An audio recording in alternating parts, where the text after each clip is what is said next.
है ना। सर मुंग सरा जोर सलीम साहब मौजूद दे फॉरेन फॉर्मर छदे नो फॉरेन सेक्रेटरी दे करंटली छदे द आईआरएस प्रेसिडेंट बस हम दा दे जमा ख्याल जंग सर डेर मौजून कस्ते। जी जी जी सर अस्सलाम वालेकुम सर।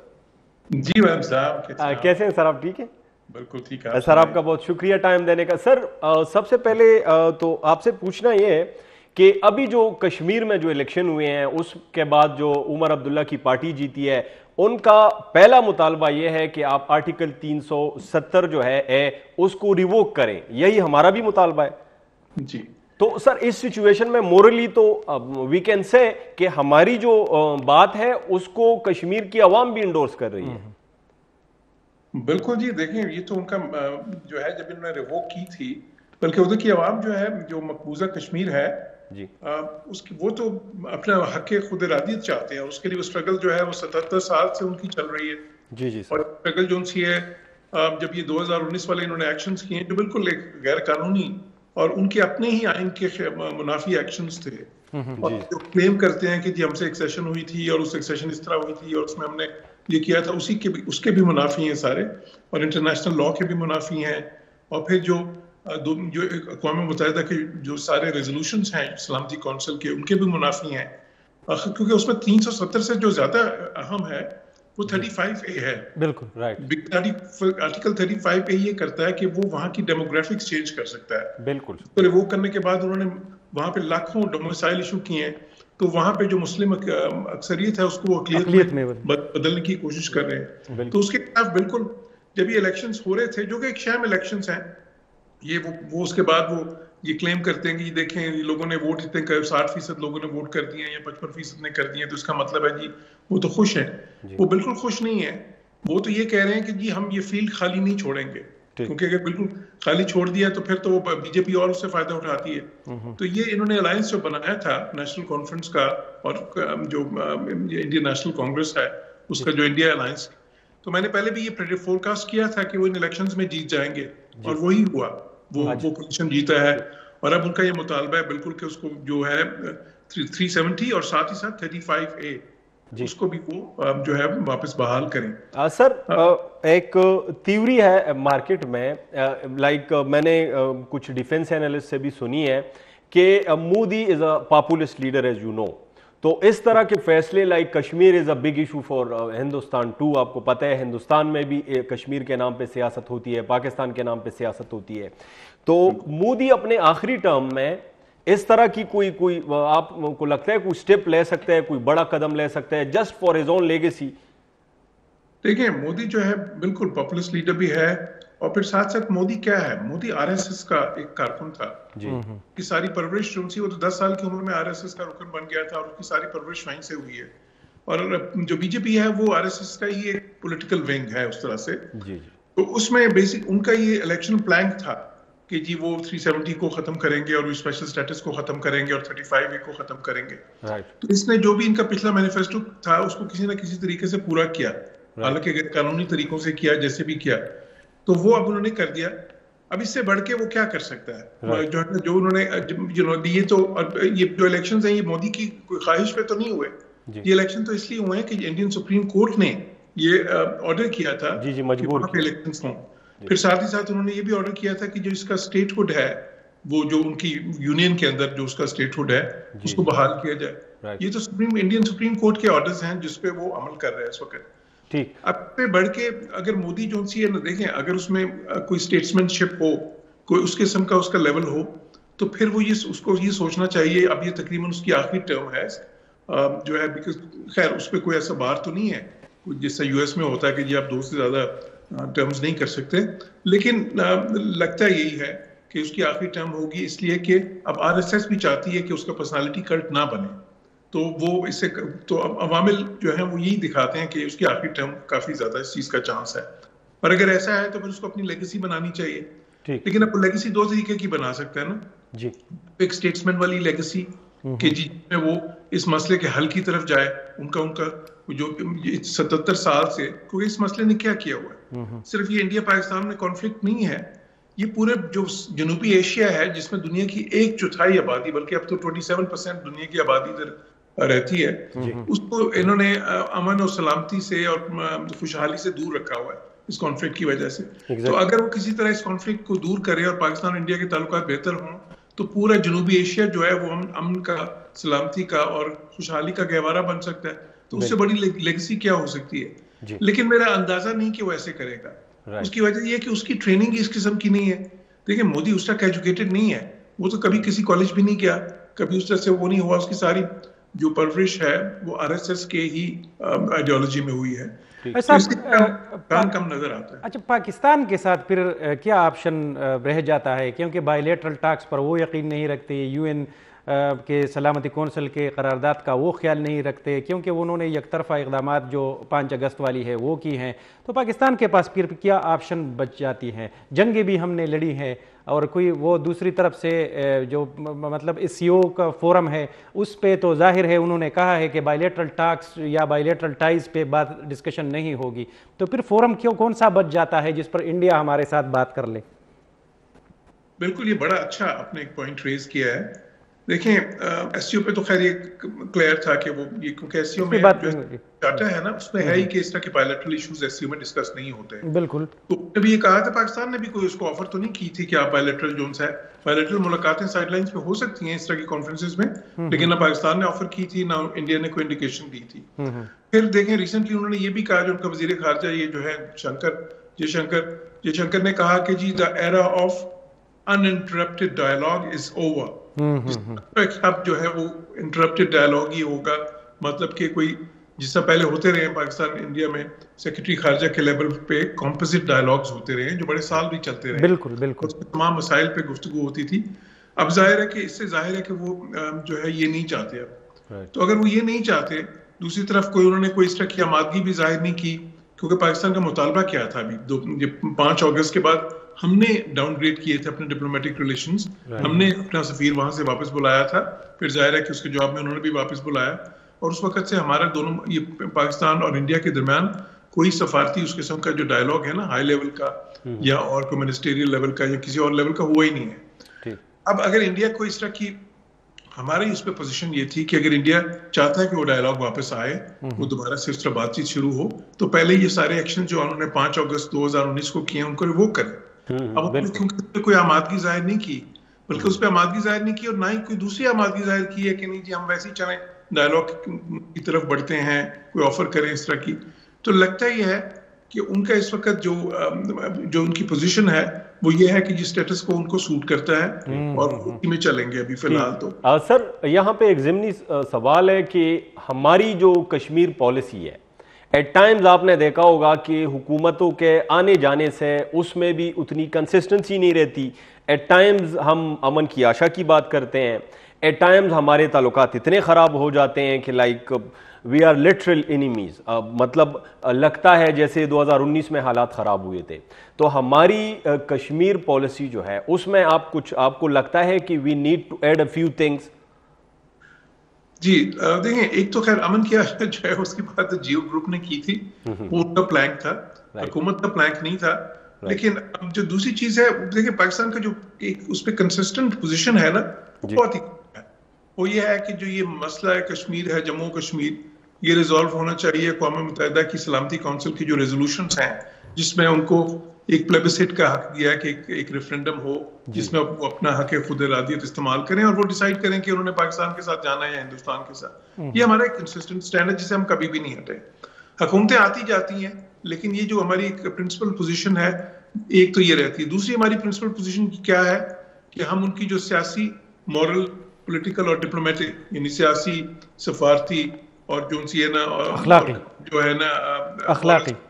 वो जारी रखेंगे जो है। तो इखलाकी सपोर्ट जिसको कहते हैं, वो हम कर रहे हैं। तो ये दो चीजें जो सी हुकूमतों से बदली नहीं है। बाकी जो बदला है वो क्या है? बदला कि हिंदुस्तान ने खुद 2019 में कुछ ऐसे एक्शंस कर दिए थे जिससे वो सारा माहौल जो है वो बहुत प्रागंदा हो गया था, जिससे वो ऐसा माहौल रहा ही नहीं था जिसमें किसी किस्म का भी कोई डायलॉग आप रख सके।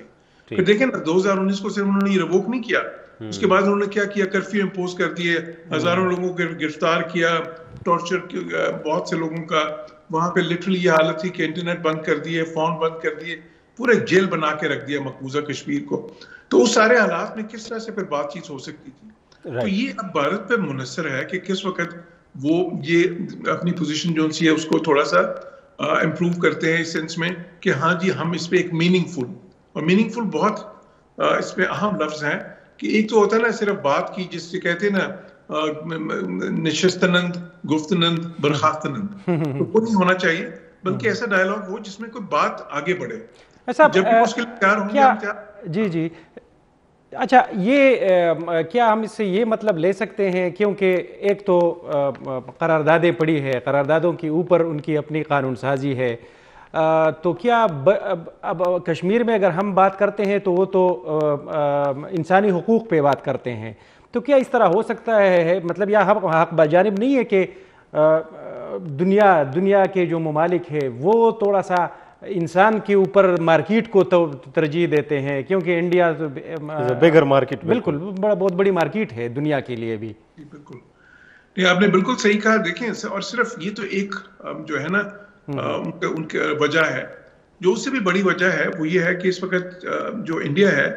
जो अमेरिका की वो स्ट्रेटेजी है जिसको वो इंडो पैसिफिक स्ट्रेटेजी कहते हैं, जो कि हालांकि गलत एक उसका नाम है जी, में कि बेसिकली वो चाहते हैं कि चाइना को कंटेन करने के लिए इंडिया को इस्तेमाल करें। जी। उसमें इंडिया की पोजीशन है, उनकी जियो स्ट्रेटेजिक जो है ना सारी जो चेस बोर्ड जिसको आप कह सकते हैं, जो उसमें उनकी जियो स्ट्रेटेजिक्स में वो इतनी अहम है कि उसकी वजह से वो किसी तरह भी हिंदुस्तान को नाराज नहीं करना चाहते। फिर दूसरी बात आपने बिल्कुल सही कही, हिंदुस्तान इस वक्त दुनिया की 5वीं बड़ी जो है ना इक्तिसादी कुव्वत बन चुका है, फिर आगे ये है कि कुछ सालों में 3री बड़ी बन जाएगा। तो इतनी बड़ी मार्केट है उसकी, जो है ना $600-700 बिलियन की एक्सपोर्ट्स हैं। इसी तरह उसके देखें $650 बिलियन के रिजर्व्स हैं इस वक्त। आईटी के अगर शोबे में हम बात करें तो इंडिया बहुत ही बड़ा है, $200 बिलियन की तो उसकी सालाना एक्सपोर्ट्स हैं, और अमेरिका की ज्यादातर कंपनी जो सी हैं उन्होंने आधा अपना आउटसोर्स इंडिया में किया हुआ है। फिर एक और चीज देखें कि अमेरिका की सियासत में उनका अमलो दखल कितना है। इस वक्त एक जो सदारती उम्मीदवार हैं वो तो है ही हाफ इंडियन, इंडियन मदर ने उनको पाला है, उनके जो वालिद थे वो तो छोड़ के चले गए थे उनकी वालदा को, तो उनकी जो इंडियन मदर थी उन्होंने उनको पाला है। जो दूसरे कैंडिडेट है उनका जो वाइस प्रेसिडेंट है जो जेडी वैंस, उनकी जो बीवी हैं वो इंडियन है। तो इसी तरह उनके 4-5 और प्रेसिडेंशियल कैंडिडेट्स थे, वो सारे इंडियन ओरिजिन थे, जिसमें निकी हेली थी, तुलसी गैबर्ड, उसके बाद रामास्वामी, उसके बाद जो है ना बॉबी जिंदाल, फिर उनका असिस्टेंट सेक्रेटरी ऑफ स्टेट जो है वो कोई इंडियन ओरिजिन है। इसी तरह बेशुमार, तो वो इतनी बड़ी लॉबी बड़ी है ना, एक असर है वहां पे उनकी पॉलिसी पे। ये 3 अवामिल जो है ना, इंडियन लॉबी,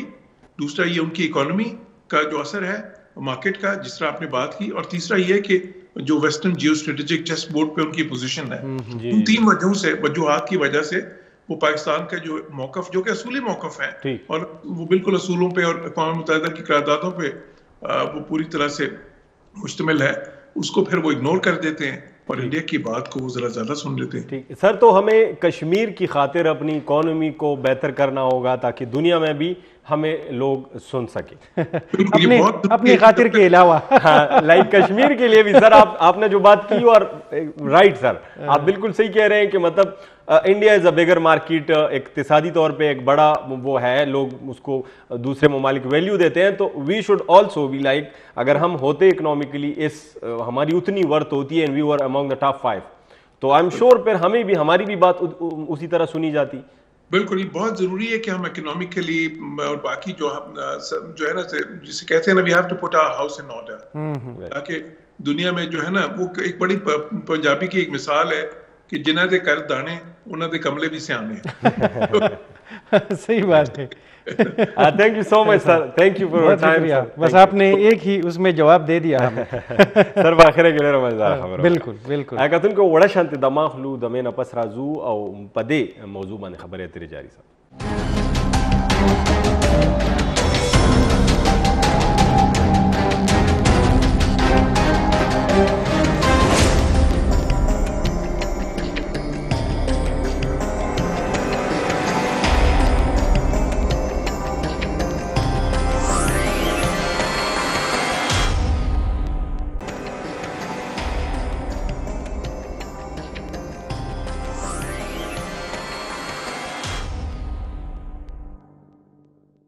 کتونکو ستړي مشه یو ځل بیا حاضر یو په دې خصوصي خپرونه کې د کشمیر حوالې سره دا یوم سیاه مناویږي په 20 اکتوبر 2023 یعنی دا هغه ورځ ده په کومه ورځ چې هندوستان سره د خپل فوجونو په کشمیر باندې حمله کړې وه او د قبضې کولو دا کوشش کړو په دې موضوع باندې وسیم صاحب موږ سره هغه خبره ده چې انډیا کې موږ کو خون لګ گیا تھا هغې نه بعد بیا نور وکړل برګیډیر نذیر محمد صاحب را سره دفاعي تجزیه کار دی هغې را سره په لاین دي نذیر محمد صاحب هم دغه هغه وخت کم 27 اکتوبر چې مونږ ذکر کوو د هغې نه بعد بیا چې کوم په هغه ځای کې په هغه ټایم کې ورته یعنی دا منلی شوي وه دا خبره چې دا انډیجنس تحریکونه روان ول په کشمیر کې نو همدغه هغه ټایم و چې زمونږ د قبایلي علاقو خلک تللی و هغه ځای کې د مسلمانانو ورونو مرسته کړې وه بېشکه و چې کله د پاکستان او د انډیا کله تقسیم کېده جی نو اگست 14 باندې 1947 او هلته چې کوم سټیټ و نو پرنسلي سټیټ و هری سنګ د هغې دغه مهاراجا جی جی چې و د هغې په نتیجه کې دا و چې دا خو داسې سټیټ و چې کوم د تقسیم و د هند نو هغه په دوه طریقې باندې یو دا طریقه وه چې کوم ځای کې مسلمانان زیات دي هغه به مسلمانان یعنې پاکستان ته ځي او کوم ځای کې چې زیات دي هغه به هندوستان ته ځي په کشمیر کې مسلمانان ډېر زیات دي او په نسبت د ایرانونه یا د نورو مذهبونو نو خصوصا کشمیر چې کوم دا یو قسم لا منل شوي د پاکستان حصه وه لیکن بیا انډیا داسې وکړه چې دغه ځای کې فوجونه راولېږل او په زور باندې په دغه خلکو باندې قبضه وکړه حالانکې دا تحریک چې کوم دا تقریبا د 1945 نه روان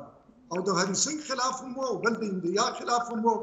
چې کله دا په زور باندې قبضه وشوه نو بیا پاکستان خصوصا زمونږ قبایلي سیمې چې کوم خلک وو هغه کشمیر ته لاړه او دغه نوموړی جنګ یې وکړ چې په هغې کې آزاد کشمیر یې هم ترلاسه کړ تر دې حده پورې د سرینګر اډې د هغې چې کوم شپون و هغې ته رسېدلي او د هغې کټ کولو ته تیار چې په دې کې د هغې فوجونه په سرینګر په اډه باندې کوز شو نو واقع ده چې دغه اړانه دغه باقي کشمیر چې کوم دی دا د پښتنو خصوصا د قبایلي سیمو چې کوم هویت پسند قبایلو هغوی دا حاصل کړی نذیر محمد صاحب دغه ټایم کې بیا دوی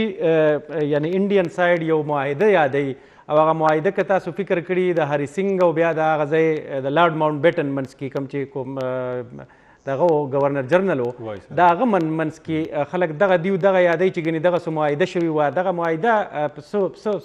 څه حیثیت لري ګوره بیا گورنر جنرال چې کوم د انډیا هغه لارډ ماونټ بیټن او پاکستان دغه آفر نه اکسپټ کړی بلکې پاکستان اصلي ازادي منتلې وه او بلکې انډیا چې کومه وه هغوی دا ازادي نه وه منتلې نو ځکه مغه انګرېز وساتو او بیا د هغه روس سره چې کوم تعلقات خصوصا د هغوی د کورنۍ نو د هغې په وجه چې کوم تقسیم کېده د پاک و هند نو په هغې کې ډېره علاقه چې په هغې کې امرتسر وغیره شامل او دغه د هغه ځای کې هیډ ورک مو چې هغه هم پکې شامل و بلکې د راجستان څه حصه وه هغه هم په دغه تقسیم شامله وه لیکن په شپه باندې دغه تقسیم یا دغه لاره چې بدله شوه او بل چې هری سنګ سره کومه معاهده شوې وه نو لارډ ماونټ بیټن کړې وه حالانکې هندوستان نه وزیر اعظم او نه بل چا دغه معاهده کړې وه دویمه خبره ده چې هری سنګ دا معاهده نه شوه کولی ځکه چې د هری سنګ خلاف وړاندې یو تحریک روان بالکل او هغه تحریک مسلمانانو چلاوه د هغوی خلاف هم او د هند خلاف هم او بل دا د خلکو کارو چې هغوی نه پلیبسایډ باندې چې موږ ته حق خودارادیت وایي د هغې په ذریعه باندې به د هغې اظهار کېده چې هغه به هندوستان چې کله دلته نه د پاکستان خصوصا قبایلي چې هلته لاړل او دغه علاقې په قبضه کې واخیستې نو په انډیا باندې یو ناتار راغی هغوی زر زر نهرو منډې ووالې اقوام متحده کې اول ته بیا 48 کې هلته دا ریزولوشن راغی چې دوی ته به حق خودارادیت ملاویږي او د دوی بیا خوښه ده د کشمیرانو چې کوم طرف ته سر دی کې یو سوال دی موږ د اکتوبر 2023 خبره وکړو که نه د دې میاشت نو په امریکا کشمیر کې یو نام نهاد الیکشن هم وشو خو هغه نام نهاد الیکشن کې هم د भारत जनता पार्टी ची कम द बीजेपी बियाम बेला द बीजेपी ची कम अपोजिशन पार्टी वगठला अगय मगा मुतालिबात कई कम छे द पाकिस्तान या द नूरी दुनिया ना द नगदी द हिंदुस्तान ना چې تاسو دا کرفیو چې تکه تاسو دا دومره فوج ساتي تاسو د هیومن رائټس دا دومره وایلیشنز کوي دا سيزونه ختم کړي نو د حواله سره تاسو ویل غواړئ ورو تر څو پورې چې د دې شرمېدلي الیکشن تعلق دی نو دا په داسې وخت کې وشو چې یو طرف ته خو آر اس اس او د آرټیکل 35 چې بروډ کړی دی دا غي په ذریعہ باندې دوی دالتا کویندوانو کو سکانو کو نور دغه والو دالتا په دغه سټیټ کې بل څوک نشو سیده نو ته ووټ ور حق لیکن هغه دغه خلک راوستل او په زور قبضه وکړه هغه په 5 اگست باندې په 1919 کې او دا غي په نتیجه کې د کشمیر حیثیت چې دا په پاین کې اپ 370 هغه ختم کړ او بل طرف ته دای په هندستان کې سم کړ نو دا یو غیر قانوني کار چې څنګه کې منګه انټرنیشنل خصوصا چې کوم قرارداد په کشمیر باندې د حقیقت په نظر کې چوکا ګورو بل طرف ته دا چې دا پس چې کوم د الیکشن کاوه نو دا وخت کې تقریبا چې نه لکه فوج او د یا په کشمیر کې موجود دي او خصوصا کوم ویری دا هغه کې د ډیر یو طرف هر فیلو کوله پتا حق قانون پر لګولې او بل ځای چې کېدنو تاسو پتن چې هغه کې هغه پټای او کشمیر د هغه په رقم تقریبا یو کم 500 د چټونه په کې نوی وګړو کې او بل طرف ته بي جي پي ته چې ملاو دی لیکن بیا هم زدا پر چې دای شن په تاسو جرنالست پر کوټ البته سو تر وټل او په داوته ډایرکشن لیکن طرف ته او کشمیرانو باندې ډیر زیات قانونونه په جیلونو کې او دا وی تقریبا چې د ټولو پارټو کوم شتانو هغه په جیلونو کې چې هغه تقریبا 30 کومه زیاتو نو په تاسو الیکشن کې دا د خلکو په سترګو کې په قسم ول علاقه دا الیکشن په کشمیرانو په دې کې سم نه دا څو بل غوي دي او تم نه دی ور کړی او بل دا غوي دغه اراده ده چې موږ ته دې خودرایدیت د اقوام متحده د آرټیکل چې یاد هغه چې کوم ریزولوشن پاتې دا غي په تاریخ ٹھیک